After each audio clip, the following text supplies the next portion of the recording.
अगर आप अपने आसपास किसी ऐसे व्यक्ति को देखते हो जो कि आपको बहुत ज्यादा मैच्योर लगता है, जिसे देखने पे आपको लगता है कि यार ये बंदा कितना ज्यादा इमोशनली स्टेबल है, हर वक्त नेक नबी तुली बात करता है और किसी भी विपरीत परिस्थिति में डोलता नहीं है, स्टेबिलिटी बहुत है इसके जीवन में, तो एक बात आप मान के चलिए कि उस व्यक्ति ने ये मैच्योरिटी जो है ना वो बिना वजह ही हासिल नहीं की है। इसके लिए उसने एक बहुत बड़ी कीमत अदा की है।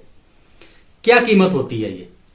देखिए, जब भी कोई व्यक्ति अपने जीवन में मैच्योर बनता है तो वो सिर्फ लॉसेस से ही बनता है। जब उसको अपने जीवन में लॉसेस होते हैं, फेलियर्स मिलते हैं, अपने जीवन में कुछ गंवाता है वो, उसके बाद ही वो मैच्योर बनता है। ज्यादातर लोग जो अपने जीवन में विपरीत परिस्थितियों से नहीं गुजरे होते हैं, जिन्होंने कुछ गवाया नहीं है अपने जीवन में, वो कभी भी मैच्योर नहीं बनते। उनमें आप देखेंगे कि एक अल्लड़पन सा होता है। तो आप अगर खुद को भी परखेंगे ना, तो आप याद कीजिए कि जब भी कभी आपने जीवन में कुछ गवाया है, उसके बाद आप बहुत ज्यादा मैच्योर बने हो, क्योंकि आपको चीजों की कीमत पता लगी है कि यार इस चीज की कीमत क्या होती है। तो हमेशा जो है वो लॉसेस ही किसी व्यक्ति को मैच्योर बनाते हैं। उसके जो सक्सेसेस हैं वो मैच्योर नहीं बनाती, क्योंकि जब उसे सफलता मिलती है तब तो वो ईगो से भर जाता है। तब तो बोलता है कि मुझ में कुछ खास बात थी तभी मैं सफल हुआ। तब तो वो हवा में उड़ता है। लॉसेस जो है वो उसको जमीन पे लाते हैं, उसको बताते हैं कि भाई तू इतना खास नहीं है। लेकिन मुद्दे की बात यह है कि जो भी हमारे ये लॉसेस हैं वो हमें मैच्योर बनाते क्यों हैं, क्यों हमेशा पूछना है आपने। तो आज के सेशन में ना हमने यही बात करनी है। सबसे पहली वजह जो होती है ना वो होता है माइंडसेट शिफ्ट। कि जब भी कभी किसी व्यक्ति के जीवन में कोई नुकसान हो जाता है, चाहे वो उसका नुकसान इमोशनली हो, चाहे पर्सनली हो, चाहे वो कुछ इकोनॉमिकली नुकसान हो जाए, किसी भी तरह से कोई हार्ट ब्रेक है, कोई परिवार में कोई डेथ होगी, किसी भी तरह से जब उसको जीवन में नुकसान मिलता है ना, कुछ गवाता है वो, तो उसका माइंडसेट शिफ्ट होता है। तब उसे चीजों की कदर महसूस होती है। वो जो है ना वो अपनी प्रायोरिटीज को रीअरेंज करता है। उसको लगता है यार कि अभी तक मैं जितनी चीजों के पीछे भाग रहा था वो तो बेकार थी, ये तो मैं अभी तक किसी वैसे ही एक भ्रम में जी रहा था। तो उसका माइंडसेट शिफ्ट होता है। आप वैसे किसी बंदे को बोलते रहो कि भाई ये मत करो, ये ठीक है। लोग जाते तो हैं, रोज तो मंदिरों में जाते हैं, मस्जिदों में जाते हैं, गिरजों में जाते हैं, गुरुद्वारों में जाते हैं, वहां पे धर्म ग्रंथों को भी सुनते हैं, सत्संग भी सुनते हैं। कहां बदलते हैं लोग? बदलते तब है जब वो कुछ गवाते हैं अपने जीवन में। तो इस वजह से माइंडसेट शिफ्ट होता है। इसलिए जो हमारे लॉसेज हैं वो हमें मैच्योर बनाते हैं। एक दूसरी वजह होती है, वो होता है इमोशनल डेप्थ। कि जब भी कोई बंदा जो है वो लॉसेज फेस करेगा अपने जीवन में, फेलियर्स फेस करेगा, कुछ गवाएगा अपने जीवन में, तो उसमें ना इमोशनल डेप्थ होगी। वो इमोशंस को ढंग से समझ ही तब सकता है जब वो कुछ गवाएगा। उस पर्टिकुलर चीज को तभी समझेगा वो। पूरी उम्र हो जाती है, हम सोचते हैं कि यार हमें सब कुछ पता है, ये इमोशन है, हाँ जानते हैं हम इस इमोशन को, तो ये कैसा फील होता है, प्यार कैसा फील होता है, दुख कैसा फील होता है, बेइज्जती कैसी फील होती है, हमें पता है, हम ये करते हैं वो करते हैं।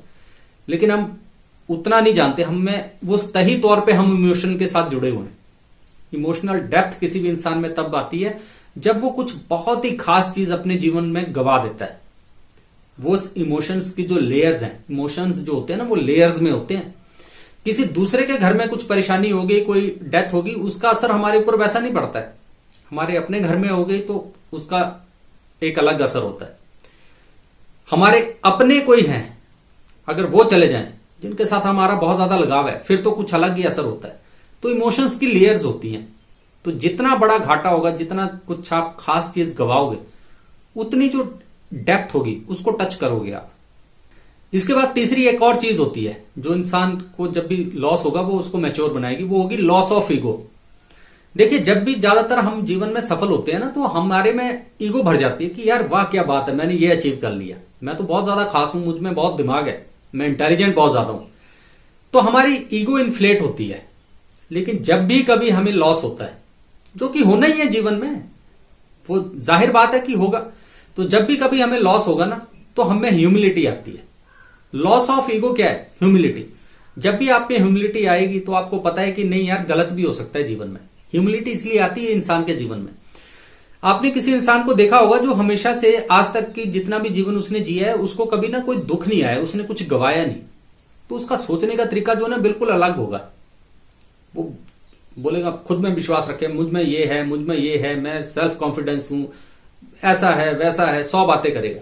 जब वो सब कुछ होने के बावजूद भी उसको कुछ नुकसान होगा, कोई फेलियर होगा, जब वो चीज कुछ गवाएगा जो उसको बहुत ज्यादा प्रिय थी वो चीज, वो गवाएगा, तब उसको झटका लगता है। फिर उसमें ह्यूमिलिटी आती है कि नहीं, सब कुछ होने के बावजूद भी आपका नुकसान हो सकता है, आप बहुत सी चीजें गवा सकते हो। ह्यूमिलिटी आती है। जब ह्यूमिलिटी आएगी तो उसमें रिस्पॉन्सिबिलिटी भी आ जाएगी, तो अदरवाइज नहीं आनी थी। लेकिन ये ईगो जब जाएगी वो लॉसेस की वजह से जाएगी। इसके बाद जो लॉसेस हैं वो हमें और क्या सिखाते हैं जिसकी वजह से हम मैच्योर हो जाते हैं, वो सिखाते हैं कि इम्परमानेंस ऑफ लाइफ, कि यार जीवन में ना हर एक चीज आनी जानी है, हर एक चीज जो है वो परमानेंट नहीं है, उसमें तब्दीली होनी ही होनी है। जो आज है वो कल नहीं होगा, जो कल है वो परसों नहीं होगा। ये बात की जो समझ है ना, ये बहुत लेट आती है। बचपन और जवानी में तो खासकर आती नहीं, ज्यादातर 20-25 साल तक तो आती नहीं है, होश ही नहीं आती। कोई वो व्यक्ति जिसको लॉसेस बहुत अर्ली अपने लाइफ में झेलने पड़ गए, उसकी बात अलग है। ज्यादातर जो कि एक सुखी परिवार में रहते हैं, जिनको सारी सुख समृद्धि मिली हुई है, उनको ये सारी बातें समझ में नहीं आती। इम्परमानेंस, ये वो हंसते हैं, कहीं बैठ जाए ना बुजुर्गों के बीच और वो ये बात कर रहे हो तो हंसेंगे, क्या इम्परमानेंस, कुछ नहीं है वो। जबकि जब उन्हें लॉसेस मिलते हैं तब उन्हें पता लगता है कि यार ये चीज मेरे पास कल थी और आज नहीं है, हद होगी, ऐसा कैसे हो गया। तब वो धीरे धीरे समझने लगते हैं कि यार इम्परमानेंस क्या है। इसीलिए आप देखेंगे कि ज्यादातर जो व्यक्ति जो मिड लाइफ में पहुंच जाता है वो ना स्पिरिचुअलिटी की तरफ थोड़ा सा इंक्लाइंड हो जाता है। अगर पहले नहीं भी था तो फिर बाद में होने लग जाएगा थोड़ा बहुत, क्योंकि वो तब तक इतना कुछ झेल चुका होगा अपनी लाइफ में, इतनी अलग अलग चीजें देख चुका होगा, उसको पता लग जाएगा कि यार नहीं, चीजें बदलती हैं और बुरी तरह से बदलती हैं। तो वो थोड़ा थोड़ा स्पिरिचुअल होने लगता है या उसको समझ आने लगती है। इसके बाद लास्ट क्या होता है, जो भी कोई कभी लॉसेस होंगे हमारे जीवन में, तो जो मैच्योर बनेगा आदमी फिर क्या करता है, वो कुछ नहीं करता, वो ग्रेटिट्यूड से भर जाता है। वो प्रार्थना करने लग जाता है।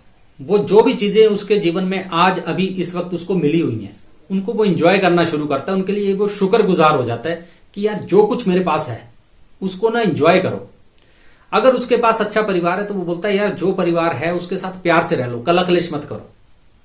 जो चीजें उसको नहीं मिली, अगर उसके पास एक छोटी गाड़ी है तो उसमें खुश रहने लग जाता है वो, कि यार ये है, बहुत से लोगों के पास ये भी नहीं है और मुझे पैदल नहीं चलना पड़ता, मुझे कोई काम जो है मुझे परेशानी नहीं होती, ये छोटी गाड़ी ही ठीक है, मुझे बड़ी नहीं लेनी। अगर उसके पास घर थोड़ा छोटा हो तो वो बोलने लग जाता है कि यार ये छोटा घर ही ठीक है, एटलीस्ट मैं बाहर तो नहीं हूं, मेरे सर के ऊपर छत तो है। तो वो महलों की ख्वाहिश छोड़ देता है, वो ग्रेटिट्यूड से भर जाता है। जितनी चीजें उसके पास होती हैं वो उनको एंजॉय करने लग जाता है, उनके प्रति शुक्रगुजार हो जाता है। ये मैच्योरिटी होती है। तो ये जो हमने कुछ बातें डिस्कस की, बहुत सी बातें हो सकती है, लेकिन ये जो कुछ बातें डिस्कस की आप पाएंगे कि इंसान में जो भी तब्दीली होती है वो लॉसेस की वजह से होती है। तो लॉसेस या फेलियर्स जो है तो उनको ना आप अपना लिया करो, वो जीवन का अभिन्न अंग है। वो हमें मैच्योर बनाते हैं, वो हमें चीजों की परख सिखाते हैं, वो हमें चीजों की कदर करना सिखाते हैं। अगर आप आज अभी इस वक्त किसी लॉस से गुजर रहे हैं तो बस ये समझ लो कि कुदरत आपको उस चीज की कदर सिखाना चाहती है कि इज्जत करो इस चीज की। अगर वैसा करोगे तो आपका जीवन ना बेहतर हो जाएगा। लॉसेस को भी टेक लॉसेस इन स्ट्राइड, है ना, तो वो आप बेहतर बनते जाओगे, बेहतर इंसान बनते जाओगे। और कुछ नहीं है जीवन, बस यही है। तो एक बेहतर जीवन जियो, मजे करो, जो कुछ है उसमें खुश रहो। तो ये कुछ बातें थी जो आज आपसे करनी थी। दोबारा फिर कभी किसी और खोज पे निकलेंगे, तब तक अपना ख्याल रखिए। नमस्कार।